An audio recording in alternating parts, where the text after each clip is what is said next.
O ayan mga kamanok, may nagtanong ulit. Boss, gaano po ba karami ang tubig pag 500 grams ang in-order? Okay? So mga kamanok, so tinatanong po niya kung gaano karaming tubig kung 500 grams ang Jackie Oats. Ito po ang Jackie Oats na in-order. So ito po mga kamanok ay matagal nang nakababad. 2 linggo na po ito. Okay, so ganito po ang explanation natin dyan. Hindi ko po masabi eh. Hindi ko pa po ito natatry na bigyan ng pansin kung gano'ng karami ang tubig. Pero bibigay ko po sa inyo ang logic. So ito pong Jackie Oats, halimbawa po. Ayan mga kamanok, kalahati po. Halimbawa ito po yung lalagyan ninyo. Ito po yung timba ninyo. Halimbawa ito po yung timba ninyo. Kalahati po ang Jackie Oats. Okay, hindi pa to ferment. Imagine nyo, hindi pa po to ferment. Ito po yung lalagyan ninyo. Dito nyo po nilagay yung bagong bilhin yung Jackie Oats.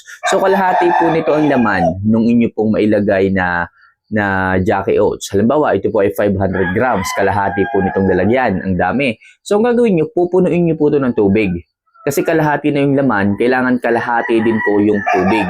Ganun po kasimple. Kung puno naman po itong lalagyan na to ng Jackie Oats, kailangan isang ganito rin po ang ilalagay po ninyo. Ilalagay nyo po sa ibang lalagyan kasi hindi po malalagay ng tubig, aawas. So, ang madaling sabi dyan, madaling paliwanag, kung gano'n karami yung Jackie Oats na meron doon sa lalagyan. Halimbawa, 1/4 lang po nito, edi 1/4 din po nung lalagyan ang inyong ilalagay na tubig. Ganun lang po, kung kalahati po nung lalagyan ng Jackie Oats, kalahati din po nung lalagyan ang ilalagay yung tubig.